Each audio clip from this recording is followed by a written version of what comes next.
Okay, so the big question we're looking at, the big question of this entire series is what can volunteers accomplish in a year or two? And we've looked at this in terms of food waste and come up with our compost solution. We've looked at it in terms of renewable energy, come up with our Solarize solution. And today we're talking about what can volunteers accomplish in a year or two for more energy efficient buildings. And if you've been to other events that we posted like this, you have some idea of how this how this process has gone. We're going to hear from a panel of experts in building energy efficiency, and then we're going to take what we've learned from them and discuss it in terms of our community.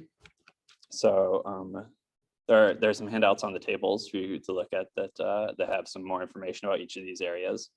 We're going to be thinking about different types of buildings: public, residential, nonprofit, and commercial buildings, and the sort of particular obstacles and incentives that each of those building types and building owners have for being more energy efficient, and how we can sort of work those levers to make efficiency more accessible and attractive. Next slide, please.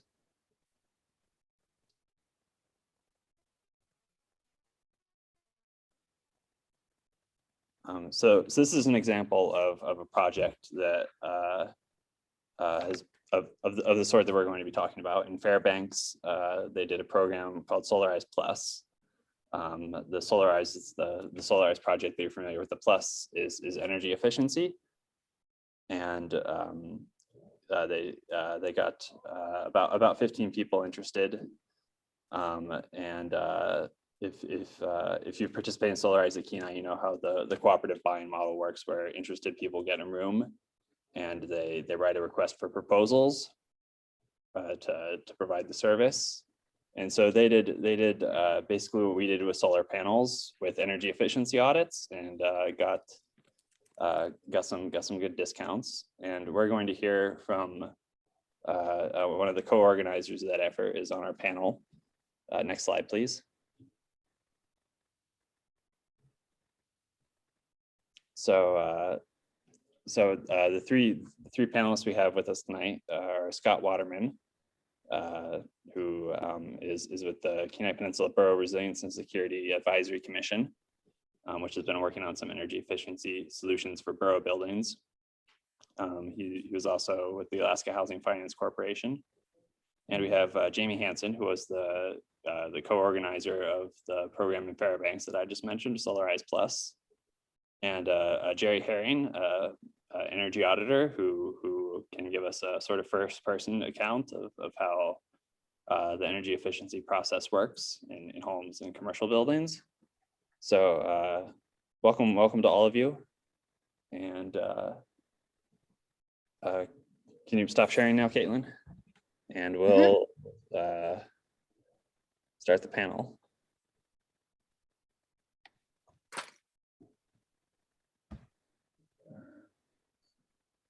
All right, just a second, let me.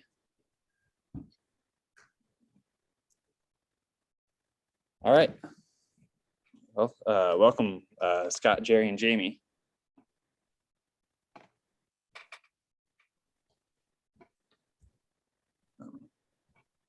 All right, I think I've pinned all of you. Can everyone see our speakers? Can you pin David Knight as well, Caitlin?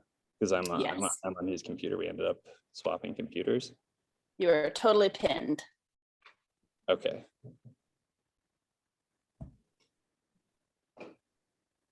Great. All right. Well, so thank you all for coming and being here. So to start the panel, could you describe a bit of the different projects you've worked on regarding energy efficiency, and your sort of history with the field, and generally what you've done with it. So I guess we'll start with Jerry. Welcome. All right, can everybody hear me? Can you hear me okay? Mm-hmm. Okay, very good. Okay, my name is Jerry Herring. I'm the principal mechanical engineer at Central Alaska Engineering Company. My shop and office are out of Soldotna down Funny River Road. I live on Browns Lake. I have a 6 kW solar panel and a 6 kW wind turbine at my office. So I am a renewable energy generator with HEA, co-generating with them. You see, I graduated from University of Alaska Fairbanks in 1983 with my BS in mechanical engineering. I have been a AHFC certified energy rater since 1998. I have got my certified energy auditor credential in 2010. When I was working on the ARA funded municipal buildings, I benchmarked about 16 million square feet of municipal buildings around the state. From there, that's how we chose to audit certain buildings. The ones that had really high energy usage indexes were chosen for auditing, and that was done by 5 different auditors chosen by AHFC. And it generated a white paper, which is on AHFC's website in 2012, and it reviewed basically the program. Very well written document. If you haven't ever seen it, you ought to check it out. I've also done close to 500 residential structures for the energy rating program. So I have a pretty extensive energy auditing background. Just that's basically my background. I'll pass it on. Great. And Scott, I believe you were, when you were with Alaska Housing Finance, you were also involved in that audit that Jerry mentioned. Can you tell us a bit about that and what you're doing now? Sure. Yeah, I spent about 25 years at Alaska Housing Finance Corporation in the Rural Research Development Division, which we affectionately called R2D2. And it was where a lot of the state energy programs were housed. The Weatherization Assistance Program, the State Energy Program was housed there for many years. We had institutional conservation grants and a variety of other programs, both state and federal. We managed the grants for the Cold Climate Housing Research Center, and when 2008 came around, the price of oil had gone to as high as almost $147 a barrel. And there was about a $10 billion surplus in the state. And I got a call from one of Senator Hoffman's aides, and he asked, what would you do with a large amount of money? And we brainstormed it around our office for a while, and we ended up writing a white paper that would add a lot of money to the energy rating, or to the weatherization program, and also kind of create the home energy rebate program, which we did. And we ultimately ended up spending $640 million state money helping people weatherize and improve the energy efficiency of their homes. A little over a year and a half later, we got a major infusion of federal funds, the American Resource Recovery Act that Jerry mentioned. And with that, we had to figure out what we were going to do with all that. And we decided to put it into infrastructure. So we created a certified energy auditor program, a commercial energy auditor program. I got my credentials for that in 2009. We began an education program. We ultimately ended up certifying 61 commercial energy auditors in Alaska. And as Jerry said, we benchmarked many millions of square feet of public buildings. Benchmarking basically means just looking at the total energy use of the building and trying to come up with metrics to figure out what's the best use of analysis. We can look at energy use per square foot, cost per square foot, electric energy use per square foot, and a lot of different metrics that we look at. So from those metrics of benchmarking, we then chose about 350 buildings to actually have energy audits. And as Jerry said, we had 5 contractors around the state that did those 350 energy audits on a good portion of them were schools, about 185 of them were schools, and the rest were municipal buildings of various kinds, including buildings like the Centennial Hall in Juneau, the Ben Boeke Arena, the Lusac Library in Anchorage, the arena in Fairbanks, and so some fairly big buildings and some relatively small ones as well. We learned a lot. The white paper that Jerry mentioned is Energy Use in Alaska's Public Facilities. It's on the Alaska Housing Finance Corporation website. And it has a fairly detailed analysis of what can be done, as well as I think the top 15 measures that we came up with for all the energy audits. Those included, of course, lighting retrofits, switching out from the old pneumatic control systems to direct digital controls, improving ventilation and air conditioning operations, replacing boilers, and a variety of other measures. So there's a lot that can be done. Some of it can be done relatively inexpensively. One of the things we also developed during that time was a building monitoring program. And that was just looking at time of day use of energy. And through that, we found an incredible amount of savings. The Matanuska Susitna School District deployed it to all 44 of their schools. And they found with the Wasilla High School alone, just by turning things off between 11 p.m. and 6 a.m. that weren't needed, they were able to save over $100,000 a year in electricity. So there's a lot that can be done that doesn't cost very much. Lighting retrofits pay back in less than a year oftentimes. Direct digital controls can pay back in 2 or 3 years. And even boiler retrofits can pay back in 4 or 5 years.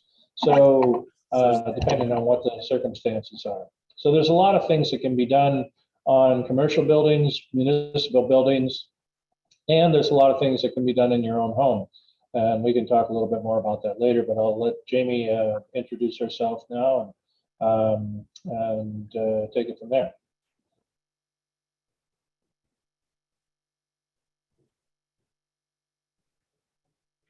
All right, oh, you're muted, Jamie. Still muted. I think, can you tell us, are you on phone audio? Okay, can you tell us are you 55628? Yeah. Okay, great. All right, we can hear you now. Okay, cool. Yeah, I hope this works out. Sorry, my computer audio is not working. Yeah, so I'm Jamie Hansen. I'm in Fairbanks and with Information Insights, and I started off kind of on energy efficiency with rural energy planning. And in that, we did a lot. We made our best effort to do a lot of that benchmarking that both Scott and Jerry have been talking about. And since then, we've been working on with the Southwest Alaska Municipal Conference on a U.S. Department of Agriculture program that basically offers 75% heavily discounted energy audits and then access to a grant for energy efficiency and renewable energy upgrades for small businesses. And I've had a lot of success with this, actually primarily with commercial fishers, because basically it's for an upgrade that they already want to do. And basically, cuts the cost of that upgrade, and then also, frankly, improves kind of what they get on the salmon they catch. So it ends up being kind of a perfect incentive for folks to go through with the recommendations in the energy audit, which in most cases is a refrigerated seawater system. Also, I think as was mentioned, kind of co-founded the Solarize Fairbanks effort. We're in our 3rd year now. And when we were developing that program, we kind of all of us wanted to have an energy efficiency element. It didn't make it in the 1st year, mainly because we realized it was so much effort to do the Solarize that we simply could not stand up even a small energy efficiency piece. We were able to do that in 2021. And as mentioned, we've had a few people, 10 or 15 express interest, and, probably around 10 right now go through with the energy audit. And we're kind of tracking to see what energy efficiency improvements are done. We've also gotten some support from the Department of Energy for research project that's being done in Solarize efforts throughout the country. So that's been great, enabled us to help stand up that program. And then we're looking at continuing that in 2022, and always kind of brainstorming ways to, basically expand that, and looking also now to Kenai's Energize the Kenai as another potential model. And then the other area is in a Thermalize Juneau campaign, which is a project to accelerate heat pump adoption in Juneau, and that's with Cold Climate Housing Research Center, the utility there in Juneau, and then Alaska Heat Smart, as well as other partners, with a nice grant from the Department of Energy, kind of research-based, but covering both that implementation and then follow-up research. And that program has been whereas for Solarize Fairbanks, that energy efficiency element has been a pretty light touch, right, just on those energy audits. Thermalize kind of goes the other way. So it includes an energy audit for every participant, a home energy assessment, or a heat pump assessment, by Alaska Heat Smart, and then basically connection with either or both heat pump installer for discounted heat pump, a contractor, a building contractor for energy efficiency upgrades at a slight discount. And then also with an electrical firm, because a lot of times when you do heat pumps, you have to upgrade some of the electrical to your home. So that project has been really interesting. And the expert really especially on that energy efficiency side, has been Vanessa Stevens with Cold Climate Housing Research Center. She was not able to join tonight. But it has been, I will say, trying in a smaller remote community, so not road accessible, to really find enough contractors to do the work that we were hoping, at the speed we were hoping, really. And then just kind of the fact that even with, the free energy audit, those energy efficiency upgrades are typically quite expensive. And so it's been there haven't been a lot of takers, I will say, just because not a lot of households have been comfortable kind of putting down that upfront cash, even if the kind of end result would be savings over the next, 2, 3, 4, 10 years. So I'll stop there. Well, that kind of touches on the central problem that we're dealing with. There's a lot of economic potential for energy savings, but there are also some big obstacles. Can the three of you describe your experiences with between the three of you, you have experience in large commercial, large public buildings, all the way down to small residences. Can you describe the sort of different incentives and obstacles in play with those different types of buildings for energy efficiency? And we'll start with Scott. You're muted, Scott. Got it. I'll start with the small buildings first. Residential buildings. I worked a lot with builders for about 20 years, trying to get builders to build better residential buildings. We trained a lot of builders. They made improvements. Buildings in 2000 were about twice as energy efficient, or used half as much energy as homes built in 1980. So we made some significant progress. The home energy rating system was useful in being able to capitalize on that process, but incentive-wise, it wasn't enough to get people to do retrofits on their own homes. There were a few that did it so that they could get lower interest rates. Alaska Housing Finance Corporation had an interest rate program, energy efficient interest rate program that had a few hundred takers. But the real incentive came out in 2008 in the program I mentioned, the Home Energy Rebate Program. And all of a sudden we had literally tens of thousands of people trying to get in and get energy audits and energy ratings and get their homes improved. We had a $10,000 incentive, up to $10,000 for making improvements to your home. And that was the single biggest incentive that I saw in the nearly 30 years that I worked professionally in the industry.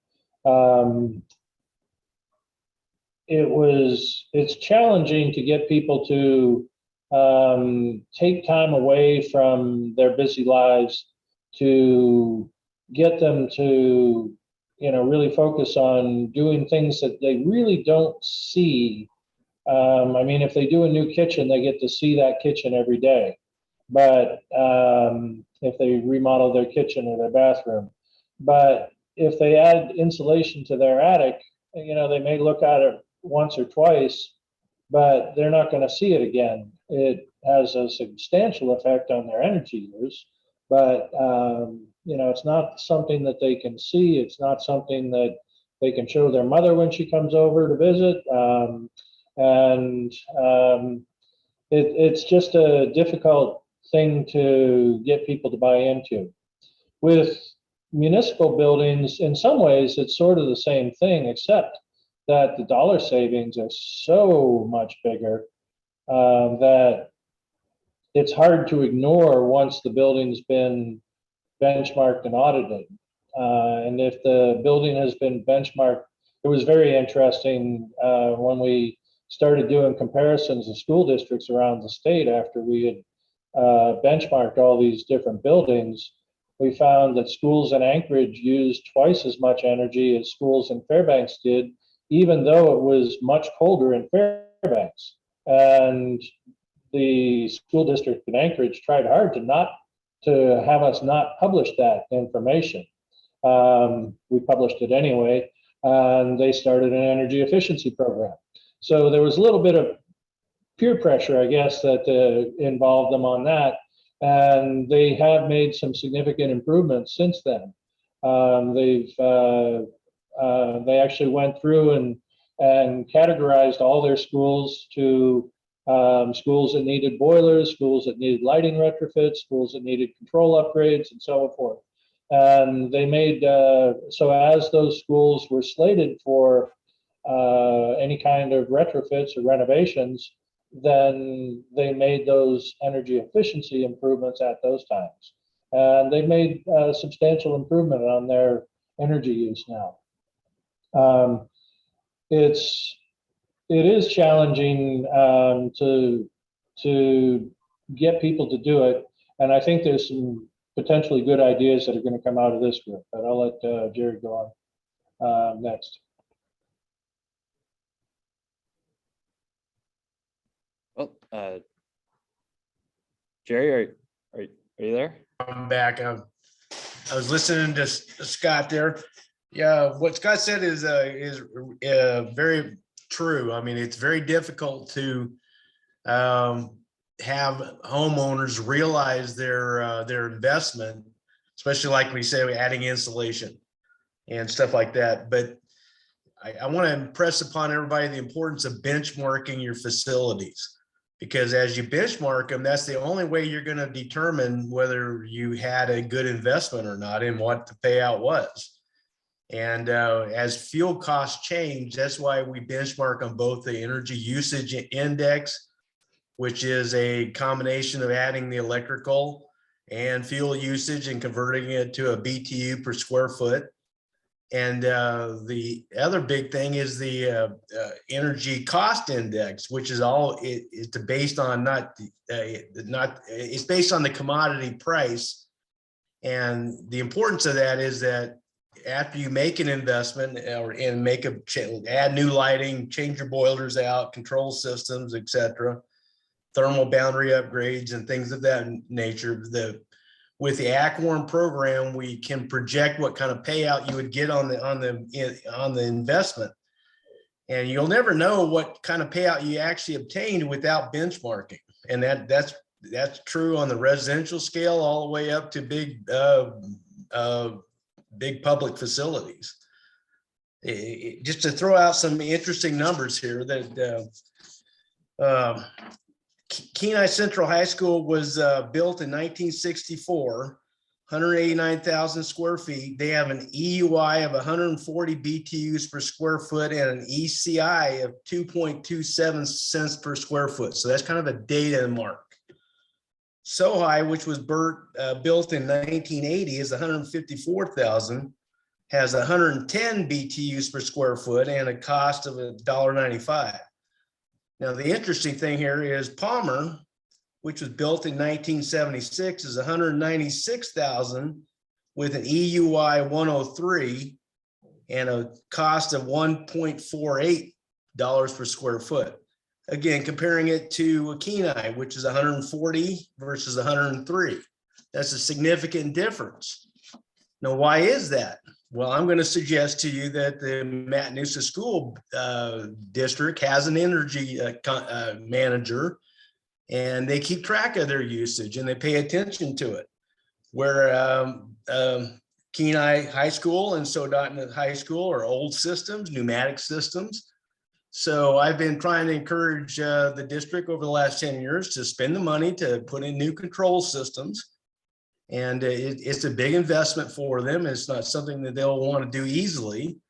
I've worked on many upgrade projects, but it's usually due to burnout. In other words, a boiler fails, so they put in a new boiler, and we go to a higher efficiency boiler, which has a payout, has a rate of return. On the municipal level, usually they're looking at something around less than 10-year payout. On the commercial, privately owned facilities, they won't make an investment if it's less than a year or two. So it has to be something dramatic for them to actually make the investment. And working on these community programs, Jamie, what are some of the obstacles you've seen? Sure. I mean, I think, for energy and for solar, right, the campaign approach is aiming to deal with cost, complexity, and inertia, right, which I think have all been elements that have been mentioned. And I think that the community campaign is valuable for solar or for energy efficiency because it can start addressing those issues. But, very frankly, it's a lot easier to do with solar than it is with energy efficiency, in part because once you're, kind of basically dealing with the inside of somebody's home, you have to have an energy audit. You have to make sure that the contractor is, doing what is both professionally and health-wise appropriate for the home. So it's a far more complex enterprise. And, I'm, thinking of, I was having this discussion with Vanessa Stevens, and it's like, well, it's money. I mean, it's always money. Like, you have to give homeowners more money to do that upfront, capital expense. And I think that, having that community campaign where you can have both, right, the encouragement, sort of the familiarization from your neighbors, like, hey, this is doable and I could actually save a lot of money. Also, maybe some peer pressure is really valuable, but it does, I think, to really see it really take off, it has to be something like the home energy rebate program, right? It has to have kind of a little bit more institutional support, certainly more funding to really connect folks with kind of the value of that community campaign with the value of kind of that, the access to really, really significant financial incentives, and like vetting of auditors, of contractors, for that process. And so that's something that we've been excited about, the small steps that have been made in Juneau on the energy efficiency piece. But none of us have been particularly surprised that it's been quite a bit more slow going on the energy efficiency retrofit side than it has been on the heat pump side. Well, If I could add one more thing to that, I will reiterate a little bit what Jamie said. With the home energy rebate program, the number one thing we saw people replacing in their homes was their heating system. And they decided in many cases to just do that and not do any of the rest of the retrofits, because that was enough. It was enough to get them enough points to get their rebate, and at least a partial rebate. And it was not too complex to have air sealing and attic insulation and crawl space air sealing and appliance replacements and all the other things you could look at. It was one thing that they could do. It gave them a lot of points. It got their rebate. Done. So it is challenging to get more. So I'm not at all surprised that the program in Juneau got a lot more uptake on heat pumps than it did on weatherizing. great. Well, I guess our last question. I'd like to add to that. Ben, real quickly, I'd like to add to the success of the home energy rebate program. I thought it was a fabulous program, because the individual state residents got to benefit where, some programs, they don't actually feel the return. And I know, and what Scott was saying, heating systems was the big thing. And as a good example, you spend $10,000 on a heating system upgrade and the water heating system and get $7,500 rebated back to you. So you're paying 25 cents on the dollar, and that makes the rate of return on investment a few years, versus without that, it'd be 10, 20 years. So it was a very effective and well program. And Scott, my kudos to you and HFC for managing that. That was a hell of a program. That's all I had to say. Great. Well, so our last question before we open it up to audience questions is, given that we're thinking about this as a group of community volunteers who can't really offer these big economic incentives, what are some of the non-economic factors in the choice to get upgrades or not get upgrades that perhaps we could influence as a group of volunteers? And we'll start with you, Jerry.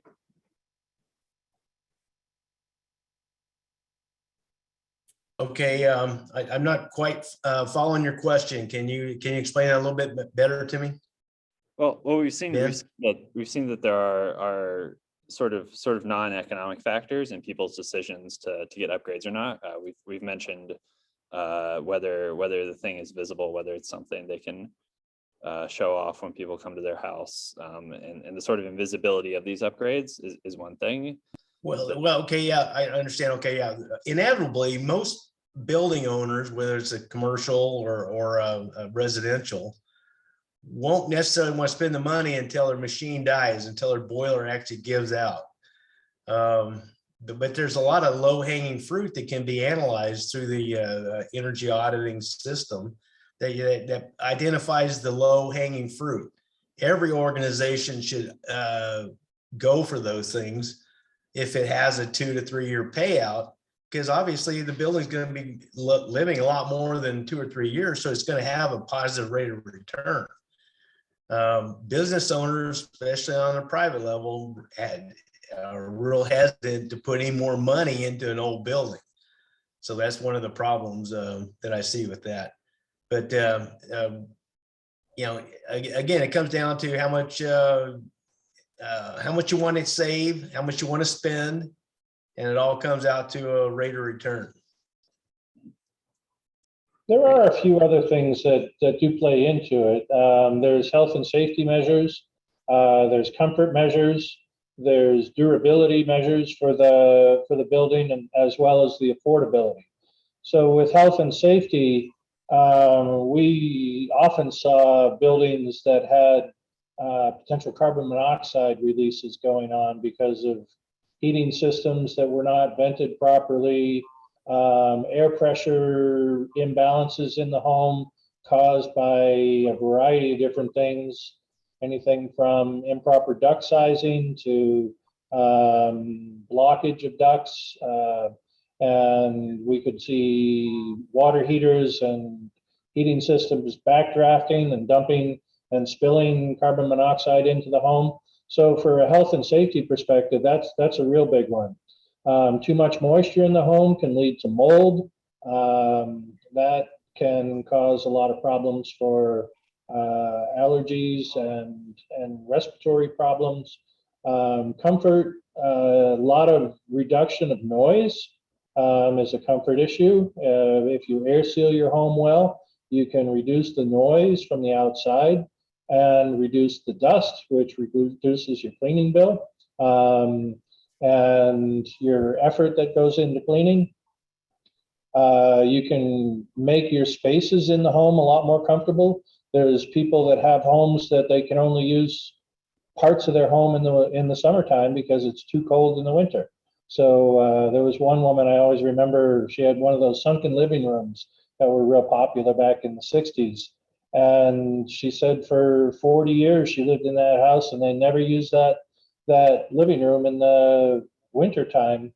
And it turned out that the fireplace flue damper was lodged in the open position and not connected to the handle. And they were never able to close the fireplace flue. And the energy rater helped her build a plug for the fireplace, a nice looking decorative plug that blocked off the fireplace. And she wrote us a letter and said, for the first time in 40 years, I was able to use my living room in the wintertime. And, you know, that's huge. Her husband had died before he ever even saw that. And she said it really changed the way she used her home. So from a comfort perspective, that's really a big one. And then, of course, we've already been discussing all the affordability aspects of it. All right, and Jamie, from your perspective as working on this in the community, what are some of the drivers? Sure. Can you hear me? Okay. Yes. Can you hear me? Yep. Great. Yeah. So I was thinking about that in terms of for the Thermalize campaign, we went ahead and did a survey and some discussions with folks who didn't go through with the Thermalize program, either for energy audits or the energy efficiency upgrades. And yeah, I know. And I think, some that sort of stood out are, one, there's interest in being part of a community campaign that's really focused on, a healthy community of, and whether or not that's focused on carbon reduction or not, but really about like being part of that community aspect was really important to folks. And they have a carbon reduction goal, and there was a lot of interest, even though folks didn't know about it, in kind of working towards that community goal. So that was something. Also, there was a lot of, clearly a lot of interest and need for some like familiarization. And this was primarily on heat bumps, but not entirely. Just, needing to see firsthand, like, what are we talking about? And it kind of gets to what I know Scott and Jerry have been talking about. Like, it's hidden, right? Like, what is this? What are we talking about? Like needing like an open house, needing like a neighbor to do kind of a video walking through, all right, this is what I did. So just knowing that your neighbors have done it and being able to see, ideally in person, kind of what's been done, and then, right, like what are the results? Like folks love taking pictures of their utility bills showing kind of like how little they pay with solar. Like the same thing with energy efficiency. I know it takes longer, right, to see that potentially. But I think those pieces are a really important element that can support engaging people so that they're paying attention, right? And at that point, that's when we really need to start talking about, all right, so how they're interested, how do we make it actually work for them? Is there a financing option? Talk about what Alaska Housing still has in terms of, right, like those reductions in interest points on your loan. So I think the campaign aspect can help, but it's just not going to get someone necessarily all the way there. Well, we'll open up to audience questions now, and just so the Romo people don't get overlooked, we'll take our first question from someone on Zoom. If any of you have things you'd like to ask our panelists. Feel free to drop it in the chat or just to speak up or raise your hand and I can highlight you. But also, you can go to the room too, Ben, and if anyone has stuff on Zoom, we can, Zoom takes a little time. All right. Well, are there any questions from the room for our panelists? Yeah. What can Homer Electric do to incentivize EVs or solar? Were you able to hear that question? I heard part of it, but not all of it. Thank you. What can Homer Electric do to incentivize people to do electric vehicles or solar? The electric vehicles, I'm not totally sure whether that falls under their program or not, but they do have a program that they can borrow at low interest rates up to, I believe, $10,000 to do energy efficiency upgrades or add renewables to their home. Whether the electric vehicle charger is included in that or not, I'm not sure. Can I respond? So I understand that Chugach Electric has a program where they incentivize people to put in electric chargers like the 240 chargers, and they'll give them, I don't know, a couple $100, I think, to do that. I don't think Homer Electric has that currently. Whether they're talking about it or not, I don't know. Thank you. Well, do we have any questions from Zoom? I don't think so. Right. I do have I breakout think rooms. Oh, Sorry, go ahead, Jamie. I was just going to offer, I don't know about Homer Electric, but one incentive that's really important for energy efficiency and solar is on-bill financing. That's something that Golden Valley Electric is currently considering as a pilot program.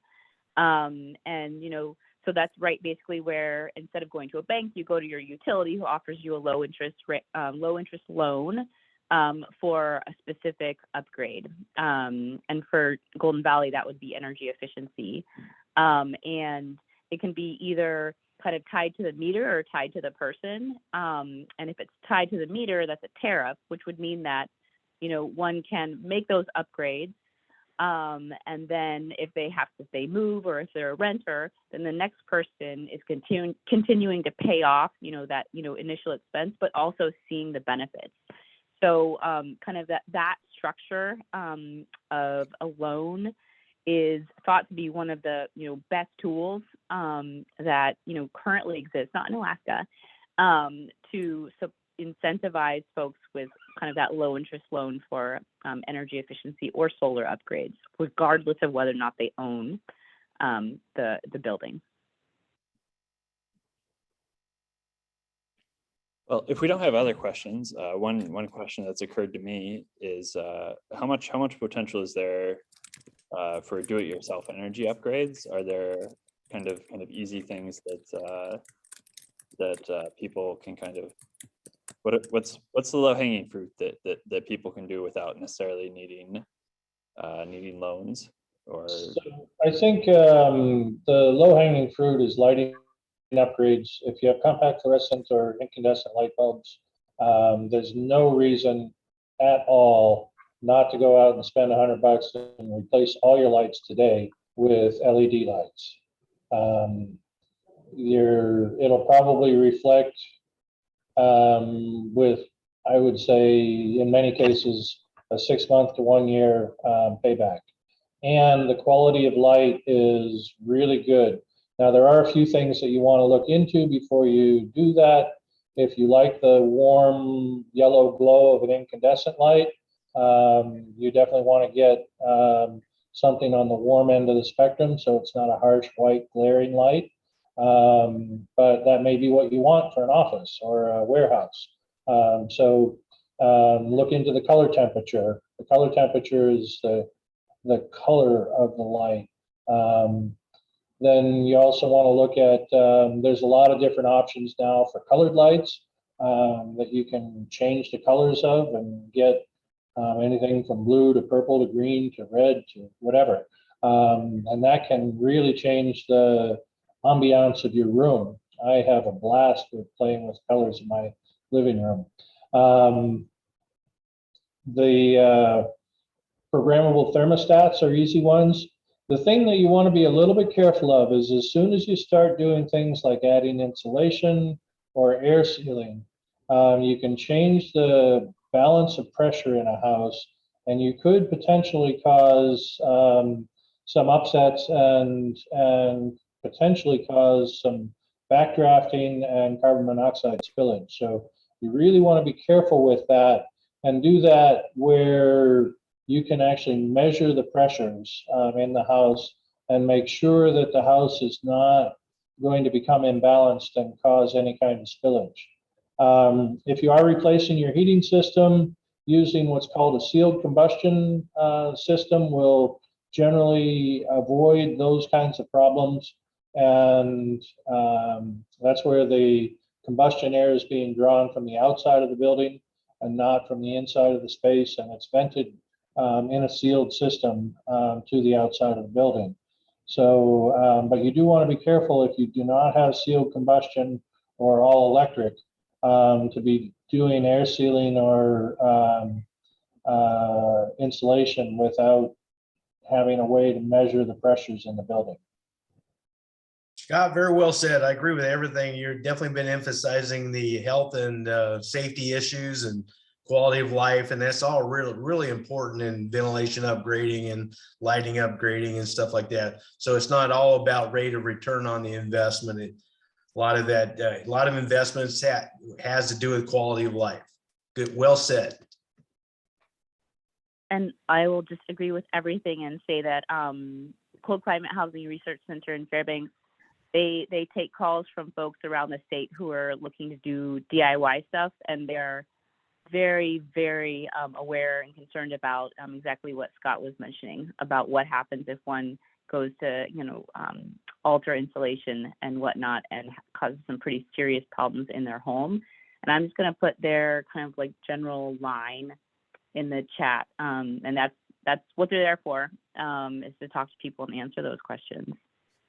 So Ben came up with a really good idea, I thought, and if I can go ahead and explain your idea, Ben. He was talking about a community power retrofit club.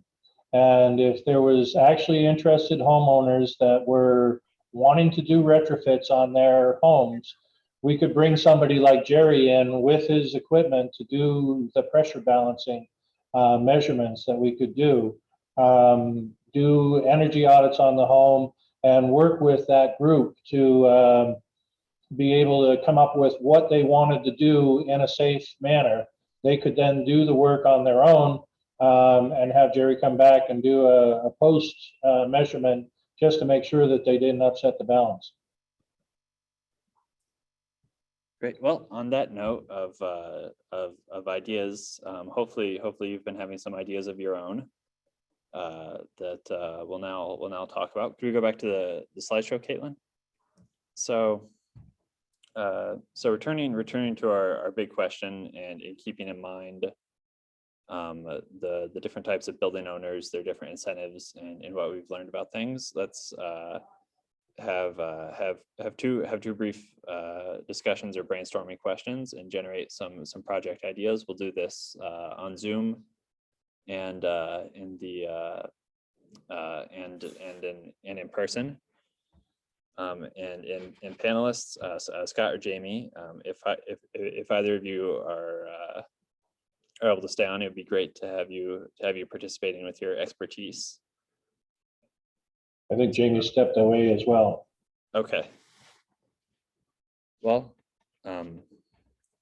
yeah, if you're able to be in the Yep. the Zoom, Scott, and I can stick around. okay, great, thank you.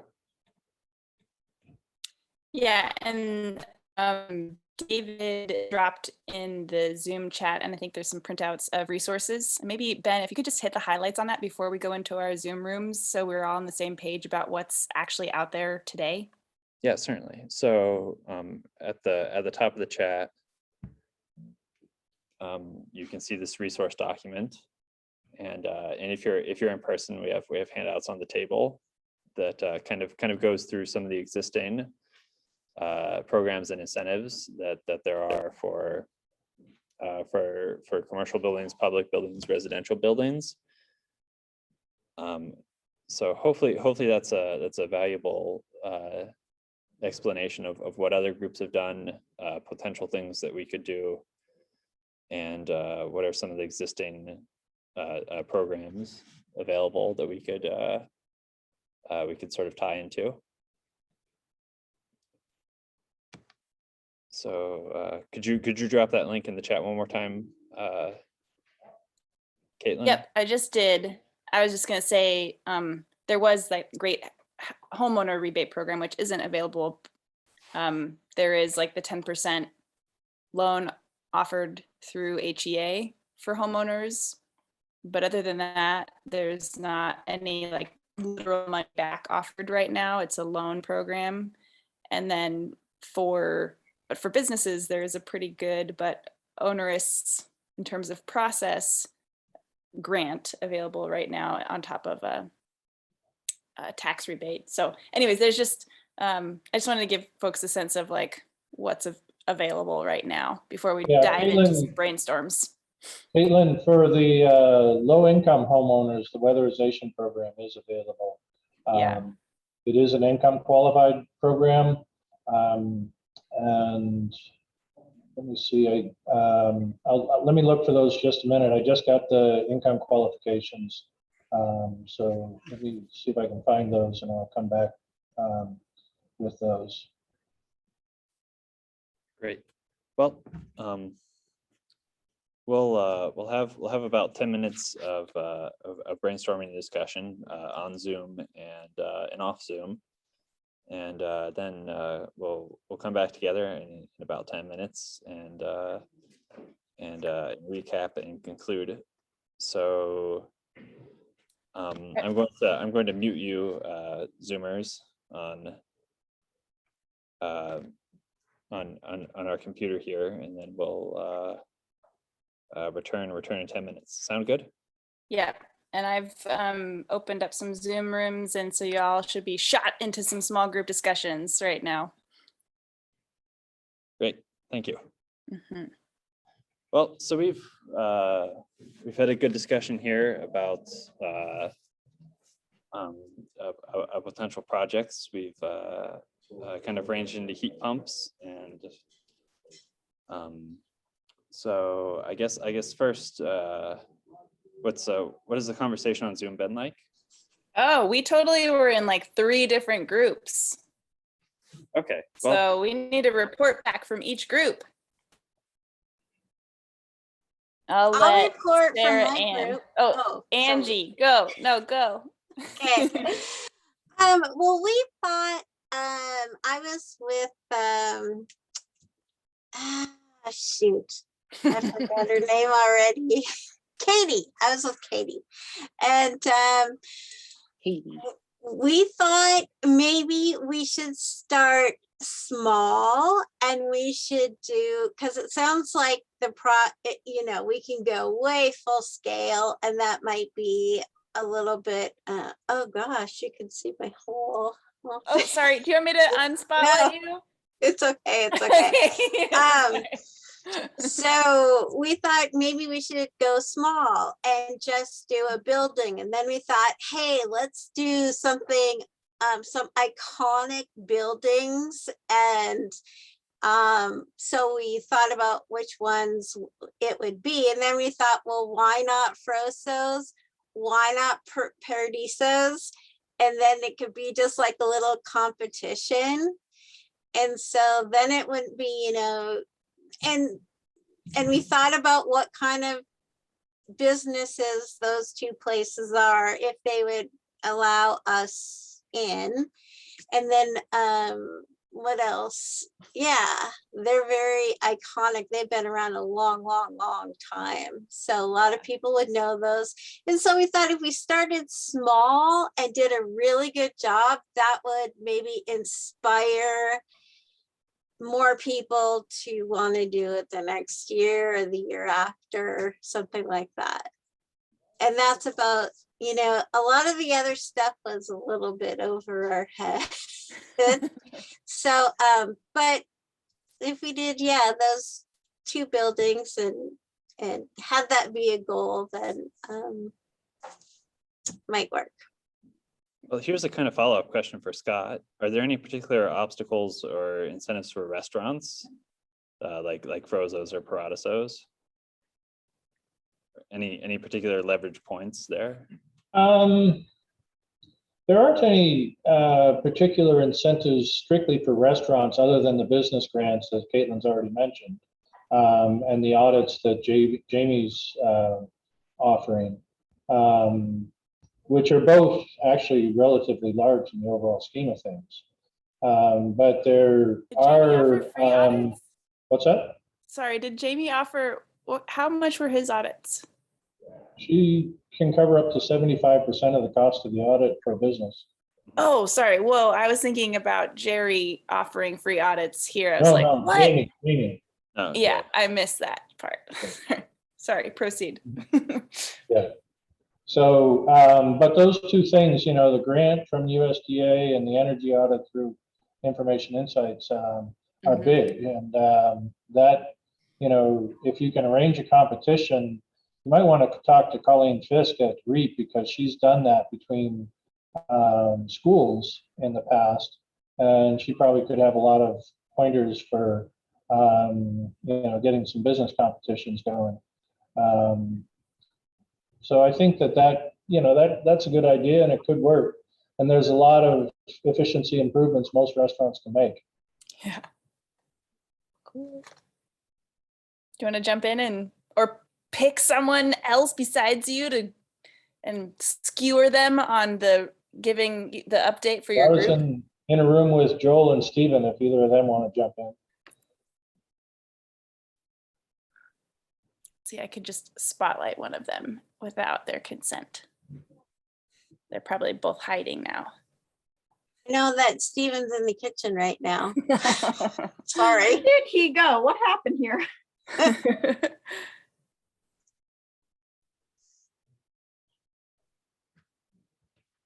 I'll tell him. Joel's Well- hiding too. No, he doesn't want to. Well, you might get to be the well. speaker again, Scott. Yeah, well, we talked a little bit about, you know, the issues with schools and, you know, why it was challenging to get school districts to move on energy efficiency. And mostly it's, they don't have the money to do it. You know, the borough or the school district has to appropriate the funds. And without that, they don't have any money to do it. And they often get caught up in things like, oh, our school needs a new track and we're going to put a new track in rather than, you know, improve the energy efficiency of the building, because the track is something that becomes a very usable thing. And, you know, so it's just always choices. They'd like to do more, but they have a hard time. So it takes the school board and the superintendent's office and the borough assembly to make those kinds of decisions that's important. Then we talked about a little bit about the retrofit club idea. And I think, you know, again, I think that's a good one. And I definitely think that one's something that can be done relatively easily and with good results. Probably not for a large number of people right off the bat, but if you had 4 or 5 homeowners that wanted to get together and do energy efficiency retrofits to their homes, and they worked, if I came over and helped you on your house, you could come over and help me on mine, kind of thing, then you could get a lot done in fairly short order and get a lot of satisfaction out of that. And then the final thing that we talked about was some of the city buildings in Soldotna, the ice rink in particular. And there's probably an awful lot of options that could be done there. But again, it's city officials have to make that determination. And I will say I did find the income guidelines for the weatherization assistance program. So on the Kenai Peninsula, if you make less than $93,900 a year for a family of 4, you're eligible for the weatherization program. Cool. It's based on the number of family members, so that varies, but that gives you an idea. All right, Yeah. and we have a question here, Scott, from the room. I'll walk you over there.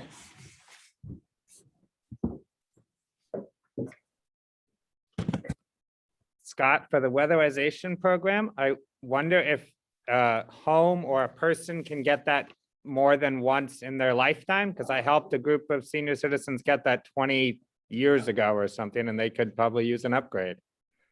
Depends on when they actually got it.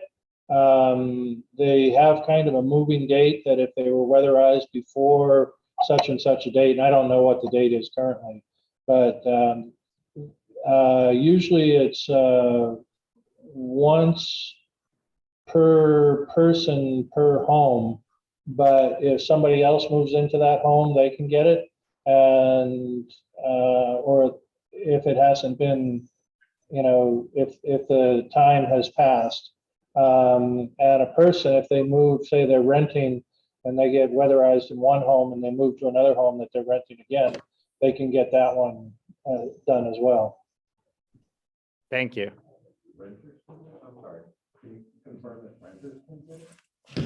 We can quickly present our group. Sorry, totally spotlighting you, Sarah. And I'm adding, it's okay, I'm joining you, and I'm gonna spotlight Jeanette as well so we can all share the spotlight.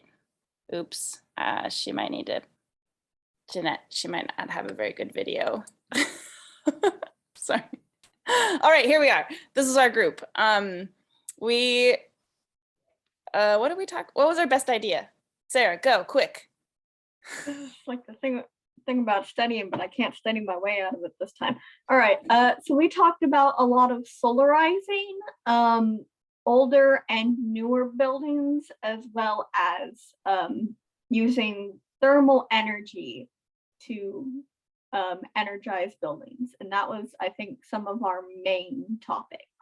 Yeah, we talked about like numbers and money a lot. Jeanette was like, well, if we can show people the numbers and let them know they're going to save a lot of money, and then maybe give them some money, it'll be easier. I think one of our best ideas was to like, this is going to take more than 2 years, but to maybe not if they already exist. So find different styles of houses, of northern climate style houses, even in different countries like Iceland or Norway with sod roofs. I'm in a sod roof style house right now, or the natural buildings, some of the styles at Ionia, some different styles of buildings, different sizes, and then track the numbers on them for a year and show which are most efficient. And then kind of like, I don't know, somehow kind of show people the money, That was an idea. If the Cold Climate Housing Research Center has those numbers already? I think they might. They do. Cool. So they already, that's why it's a good idea, because it's already been done. Cool. And they're specific to Alaska. Yeah. Well, we were thinking even like the old Denina house pits that were sunk in the grounds, like, there's, and maybe some newer style homes that are being built right now in Norway, or might be I don't know when they did that. But we'll pass the baton on to the next group. All right, well, I'm sick of talking. Is there anybody else in the room here who wants to sort of recap the conversation we had? Well, Yeah, just spin it around. yeah. Da, da, da. Oh, hey, everybody. Yeah. Well, one valuable thing that came out of our conversation is we heard from a gentleman here. What's your name? Richard. Who's done energy efficiency improvements in his home and went through the whole audit process and all of that. And so we had kind of a firsthand account of that process, which was valuable. We talked about related to the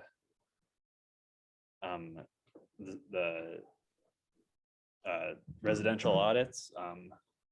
What was the blower device that monitors airflow? Yeah. Just measures, air leakage and air exchanges per hour. Yeah, we talked about airflow monitoring using blower doors, and is that available in Alaska? Did we conclude that it was, or? Yep. I think so. I'll call Premier Heating tomorrow and talk to them, see if they even offer this. Yep. And what am I missing? Light bulbs. Light bulbs. We talked about light bulbs, selling light bulbs like Girl Scout cookies, going door to door with LED light bulbs, and Yeah. Yep. Air exchanger into the. Yeah. We touched on heat pumps a bit, sort of exchanging heat between the home and the crawl space, and sort of we talked about why heat pumps aren't as popular as they should be in Alaska, even with improving technology. So it was quite a wide-ranging discussion, really.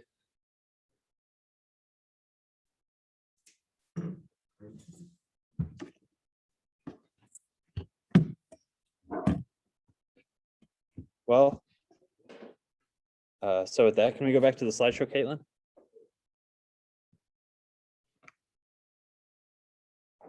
Caitlin, are you there? Yep, sorry. Back to slideshow.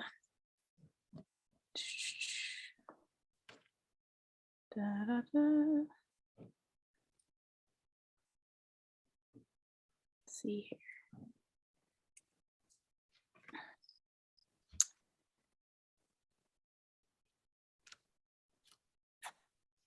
Okay.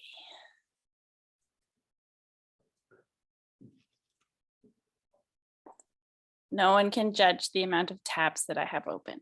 This is a judgment-free zone. All right. Well, so to wrap up, we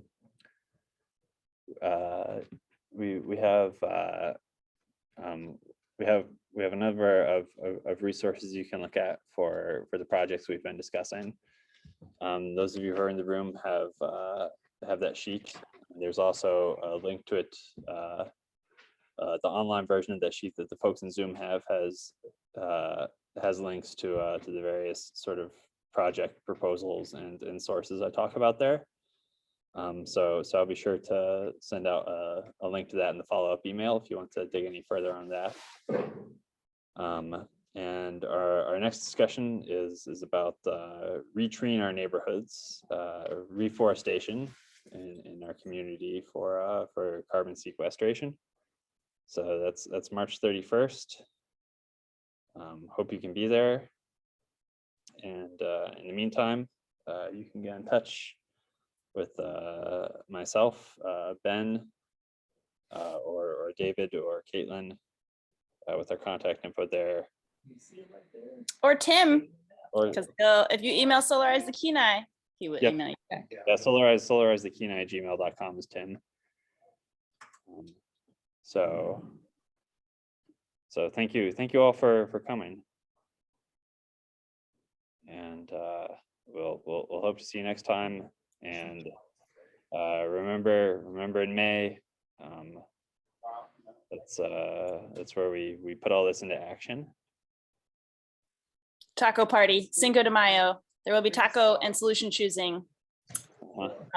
Yeah, kudos to Ben and David. Thanks for hosting and for snack providing and everything. Thanks for being speakers, and thanks for everybody for coming and giving us great ideas. I did put up here this last slide.